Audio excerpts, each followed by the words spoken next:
What's going on, nerds? My name is Jesse, and we are back on Nerds and Rise for another video. It's going to be me continuing my series called Underrated, and today's underrated movie is going to be Jack Reacher. There you go, right there, Tom Cruise, the legend himself.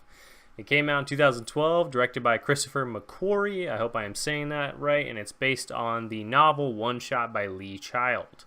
I'm going to be reviewing One Shot, the book, on my other channel. If you want to check that out, I'll put a link in the description for my channel down below. So, I'm also going to put a little Easter egg at the end of this video. So if you see that, let me know down in the comments. Clickbait aside, let's get into it. Why is Jack Reacher underrated?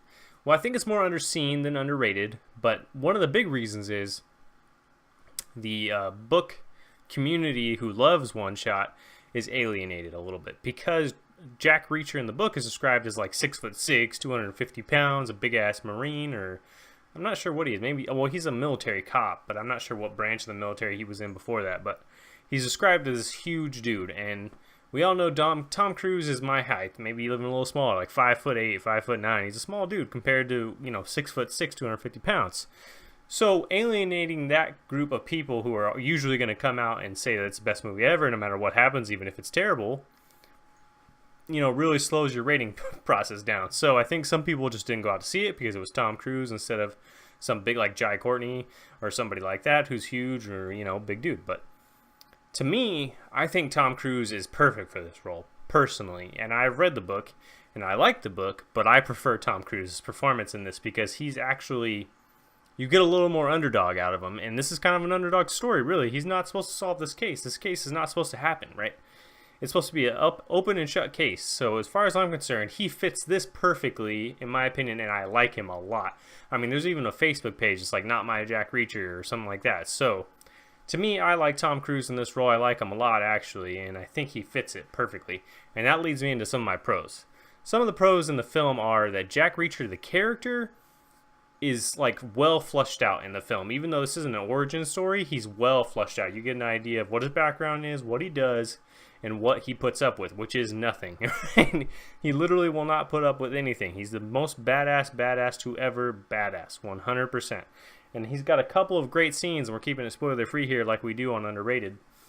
But he's got a couple of really great scenes where he really gets to show off early on in the film. So you got an idea that this guy's not to be fucked with, like, at all, And I like that. I like having a ironclad, he's like Captain America that doesn't put up with any shit and is not afraid to take anybody out who does some dumb shit. And there's a scene at the end of the film, and it's like a monologue from the guy who's supposed to be done it, but he's been framed. And he's dealing with something on the bus, and I'm going to leave it spoiler free here, but that really shows you exactly what kind of guy Jack Reacher is. Number 2 pro is that Rosamund Pike, who plays the lawyer in this film, is really good. I mean, she teeters on the fence of being on both sides of this for a while, even though she really wants to for your client. She's only taking that to prove her dad wrong, who is the DA. So having her in the film, and she has to do some things that are like really cathartic, like going to the victims' houses and she's defending the shooter or supposedly shooter. I mean, there's a couple of scenes in here that are really hard to watch, but are really good, really tense. A lot of good tension in this film, 100%. Another pro that I like is the first scene in the film, and I'm actually going to spoil this for you because it's really the main plot. It really happens 5 minutes in. It's not a big deal, but the first scene of the film is a sniper scope, and you can see the sniper scope going around, picking targets, right? Picking the targets, and then he shoots and he kills one. And he shoots again and he kills another one. And everybody's running around with chickens like their heads cut off, and it's the scariest, most tense thing you'll see in a movie, without a doubt, from 2012. Most tense movie of the year, without a doubt in my mind. And that first scene is incredible. And if you haven't seen the film, that scene's worth seeing by itself alone. Look it up on YouTube. It's an incredible scene. Third pro is the action in the film is really good, especially the car scenes, because Tom Cruise himself is doing the driving. So there's a lot of shots that you would normally not see in a car chase in a film, because it's usually a stunt driver that's driving. Well, in reality, it's actually Tom Cruise. So you get these great pan-up shots from the ground, wheels, car, and then Tom Cruise, and then he whips the car around, and it's super badass. There's a lot of really cool scenes, car chase scenes, car action scenes in the film. The other overall action scenes, there's a big set piece at the end of the film that's really good, set in some kind of quarry or something like that. Christopher McQuarrie, coincidence, pun intended. One other pro I would say is the bad guy in the film is not disposable, even though, well, I'm gonna keep a spoiler free. He's not disposable. He's actually a formidable foe. He does some things in the film. He's got a right-hand man who's similar to Jack Reacher.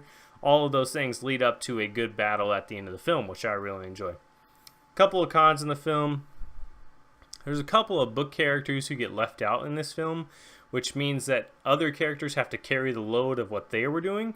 And sometimes when one character has to do two other characters' job and his job, it can be a little exposition heavy or a little convoluted. And there's a couple of scenes like that, especially with the detective who is, on the wrong side. And that kind of stuff it kind of bugs me a little bit, but it's not that big a deal. Another con I would put in there is it can be a little tiny bit slow in spots, but there's a lot of so kind of like roller coasters, like fast, slow, fast, slow, fast, and then slow for a little bit, and then a really big last set piece. So other than that, I think the story is really good. The one-shot novel was incredible.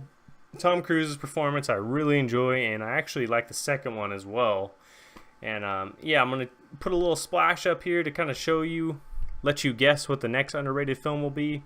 Are you guys ready? Okay, 3, 2, 1. If you see it, put it down in the comments. Let me know. Here we go. Oh, all right, it's gone. It's gone, guys. That's going to be the next underrated episode. Let me know if you saw it in the comments.